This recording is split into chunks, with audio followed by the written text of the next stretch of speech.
In this video, we're going to be exploring our Seeking Safety material and finding ways that we can use this as a resource, whether that be in individual sessions or perhaps in a group. We also want you to know that you are able to access a Seeking Safety handouts only. So it gives you the topic and then just the particular handouts that you might use in an individual session.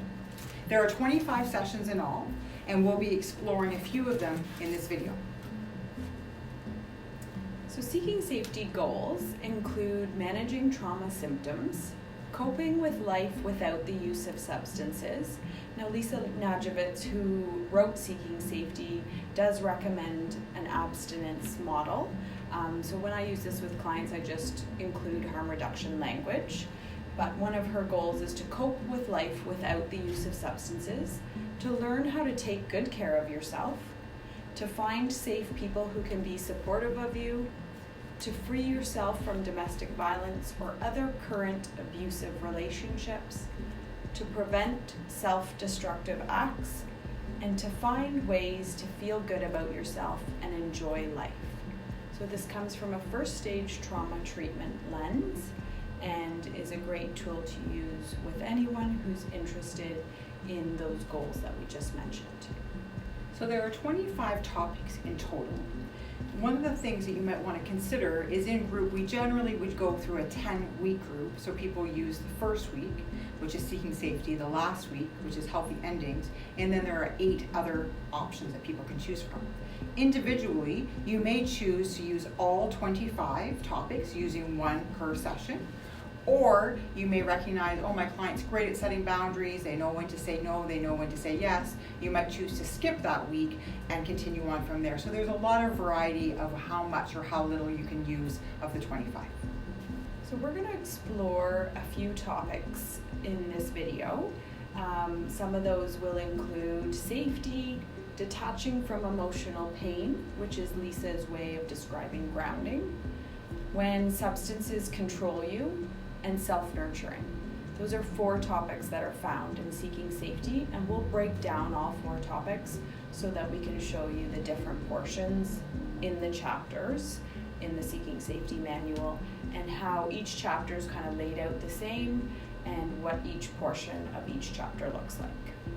So for each topic today, we're going to explore the following. First of all, we're going to give you a summary of the topic that we can be exploring with our clients, whether it be individually or in group. We're going to look at possible countertransference and transference that may be experienced in the counseling session or in group. We're going to look at the actual skill, some discussion questions we might want to explore with the client, as well as there's always a commitment to action. So what's that homework that the client can be doing until they come back to see us the next week? The first topic we always want to be exploring first is that of Seeking Safety. This is the foundation of the entire program, whether you're sharing these skills individually or in group. So Seeking Safety topic, the client will be able to have a chance to determine what are the ways that they can keep themselves safe. They're going to be able to explore 80 different ways that they may have already begun to keep themselves safe and give them new ideas. This is going to be the foundation for all the work that we're doing after this. So we want to make sure that we don't skip over it. So what countertransference or transference might people experience while they're working through this program? One of the things that have come up over the years with many counselors is that sometimes we can feel hesitant to be focused on safety and coping plans because we might feel like the client already knows that information. We want to encourage you to not rush over this topic, as many clients, they may have some safety and coping plans, but they can always be built upon. So encouraging clients to really take the time in this week in order to be able to explore what are the ways that they can keep themselves safe as they go through this trauma treatment. We also have the Safe Coping Skills handout, which is the 80 topics or 80 options for clients to choose from. Things like ask for help, cry, create a meeting, set boundaries. So 80 different ways that clients can create safety in their life. There's also a second handout in this module, which is titled Safety is the Most Important Priority Right Now. And that handout invites clients to think about ways that they might be able to not self-harm and not use substances as a way to create safety in their life. So some of the topics or questions that you might be wanting to ask, whether it be in group or in session, is what does safety mean to you? Really invite the client to create a picture in their mind. What would safety look like? And also, why is safety the first step for trauma and substance use work? Again, reinforcing with the client the importance for them to be able to feel successful in this first step. So some of the homework or commitments to actions that you could invite the client to do would be such as review the list of safe coping skills. The client can be circling the ones perhaps that they're finding some success in, finding some mastery in, and maybe they could put like a star beside ones that they want to work on. They could create an inspirational toolbox for themselves where they put things in the toolbox as a way to encourage them, like pictures, songs, quotes. I remember working with one client, and when he was going to go home to use one of these boxes, and what he was actually, the first thing he was going to put into his inspirational box was a grocery receipt. Why this grocery receipt was so meaningful to him is that he had spent so many years spending all of his money on substances. The fact that he went to the grocery store and bought himself food so that he could nourish his body in a different way was so meaningful to him. He wanted that to be the first thing in his toolbox. And then lastly, they could write a paragraph, if they're more of a writer, on what safety means to them. We're going to look at detaching from emotional pain by grounding. Grounding can also be called centering, looking outward, or distracting. And Lisa refers to 3 different types of grounding, which are mental grounding, physical grounding, and soothing grounding exercises. This is a highly active strategy that works by distracting and connecting to the external world. It's important to remind clients that this is not relaxation or meditation. It's about grounding and being present in the here and now.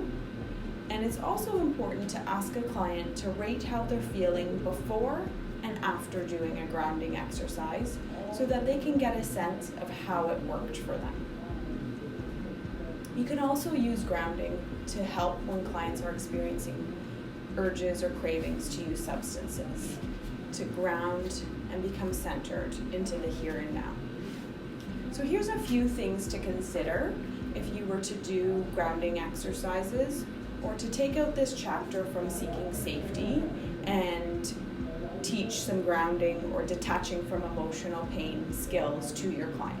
So the first thing to consider is any countertransference. So Lisa explores this in her manual and suggests that we might shy away from doing grounding exercises because they might feel cheesy or awkward, and we ourselves might feel awkward as we guide someone through a grounding exercise. So it's really important to become comfortable with the material and to believe in it before you pitch this idea to a client that they should do a grounding exercise. Lisa says you should do this exercise with conviction. She also suggests that we might shy away just because of our own lack of practice around doing grounding exercises. So just becoming practiced yourself will help you to better sell this tool to your clients. So a few different options that are available to you if you were to do this chapter with a client are, she gives you a 10-minute script to read aloud to your client if you want to do a really full and lengthy grounding exercise with them. So this isn't necessarily a handout that you would give to them. It's for you to guide them through a grounding exercise in your session, and it can take about 10 minutes to go through it. Or there is a grounding handout that she has in this chapter that explores things like why would we ground, how do we ground, what different types of grounding exercises are there. And some of this material does come from the 10-minute grounding script, but this is a handout that you could actually give to your client about grounding. Finally, a few things that you might want to consider with your client is some questions about why grounding works. So you might want to ask, which of the grounding skills do you think might work best for you? If you've done a grounding exercise with your client and you went through all three, physical, mental, and soothing, maybe asking them which one they found the most helpful. And then also asking them, when they consider their past week, do they think grounding may have helped them? And if so, where would it have helped them? Or at what point in their week would it have helped them? Just to kind of create a bit more discussion around grounding. Commitment to action or practice. You might encourage the client to practice the 10-minute grounding exercise on their own, rating their feelings before and after they practice the grounding exercise. You might ask them to read that handout titled Using Grounding to Detach from Emotional Pain. Or you might ask them to find something to carry around with them that helps them to feel grounded, like a small pebble, maybe their AA chip, or something meaningful that they can carry around in their purse or their pocket that's a tangible way of grounding when they hold it in their hand. So those are some ideas and some ways that you can introduce detaching from emotional pain to your clients in individual sessions. The next topic we want to highlight is when substances control you. Many of our clients have experienced a reduction of hope as they've worked to reduce on their trauma symptoms, as well as potentially reduce their substance use and gambling or abstain. Many of them have felt that reality of going a few steps forward and then maybe having a slip or a relapse. In this chapter, they're really stressing the importance of being able to manage our substance use as a way to heal from our trauma. In this book, they do stress the importance of abstinence if someone wanted to have a full recovery of trauma symptoms. At Forecast, we want to make sure that each handout that might include information like that would be stressed that a harm reduction perspective is part of our work here, and that harm reduction is certainly part of a recovery plan. So being able to soften some of that language, and when reviewing a handout, talk about reduction plus abstinence. Part of this chapter is to help clients explore the fact that although they're self-medicating their trauma symptoms, and that may indeed prove helpful in the moment, it is in the long term that they might be having some of those more negative consequences and challenges that they may indeed want to avoid. So some of the countertransference that we might experience in this topic, again, goes back to working in the addiction field can feel like you're a bit of that cycle, and how clients feel concerned and discouraged sometimes that they're in the cycle where they're doing well for a while and then they might slip or relapse. We ourselves might find ourselves in that cycle over and over again, day after day, week after week, and cynicism can creep in. Lori Haskell also addresses this in her book, the many ways that we can start to feel vulnerable, we can start to feel traumatized, we can start to feel that compassion fatiguing as we continue to work with clients day in and day out, as these clients continue to struggle in their recovery, and as we continue to try to support them in that struggle. The handouts that we have in this part is how substance abuse prevents healing from PTSD. It helps to link how substance use may indeed slow down or may increase symptoms of trauma. So it looks about things like re-traumatization and mood interruptions, and helps people to start to recognize how perhaps their substance use, although in the moment helping with the symptoms, over time some of those symptoms may actually be increasing because of the substance use. Another exercise you can be doing with clients in this session is looking at Mount Recovery. Looking at where they started. So when you draw out Mount Recovery, you can draw the bottom with the sea of problems. Where did they come from? What's been happening that's maybe been negative? So maybe they've had increased trauma symptoms. Maybe they've been dealing with a lot of flashbacks or nightmares. Maybe they've had some legal problems or some relationship challenges. Many of our clients talk about financial concerns or housing concerns, and putting those symptoms down at the bottom. And then drawing the mountain upwards, and what on the top of the mountain are some of the goals that you're working towards, let's say 6 months from now or a year from now. What would you like to see different? Some people might say things like, I'd like to have more contact with my kids, or I'd like to be involved in more positive leisure or hobby activities. I want to be back to school or back to work. And then how are they going to get up that mountain? What are the steps they're going to take? Some of those steps might be learning to ground from our emotional pain. So that might be a step that they're learning so that they can either reduce their substance use or abstain from substance use by going back to those grounding skills. Maybe it's going to AA or NA. Maybe it's calling Fort County Crisis for support or calling our sponsor. Maybe it's taking that first step and telling somebody, hey, I'm in recovery now, I'm not using. Maybe it's about using a map for this travel, a map like handouts that we give out, maybe from RP Skills. It might be a map like the Big Blue Book. It might be a map because they bought a book about recovery, some way to guide them. And then lastly, what are some of those things that are going to be triggers for them? Triggers for their trauma symptoms as well as triggers for their substance use. What's going to try to pull them back down from their goals? Things like getting paid and having lots of money. Or maybe if I have a nightmare or a flashback and I'm not using my grounding skills, that might be a trigger to go back and use. Or maybe it's things like certain friends or family that use with us or places. And inviting the client to explore all those things that may trigger their trauma symptoms as well as trigger their substance use and gambling as a way to be able to combat those triggers in the midst of their journey. Some of the questions that can be discussed during this time, whether it be in session or in group, or questions like what may be enticing about using substances when you have a trauma history, and inviting clients to explore some of those underlying reasons why they continue to use, as well as how might substance use prevent healing from trauma. Helping the client to connect how their trauma and their substance use are working together and potentially at times opposing one another. And how can they use a reduction in their use or perhaps abstinence as a way to reduce some of those trauma symptoms. So some homework that you could suggest is ask clients to give advantages and disadvantages of their substance use and kind of do that pros and cons at home, and they can bring that back to you. Or create a list of rewards for the person to choose for every day you meet your goals, just as a way to remember to reward themselves in a positive way. It could be that you're going to buy your favorite food that you enjoy. It could be that at the end of the month you're going to get yourself a movie pass.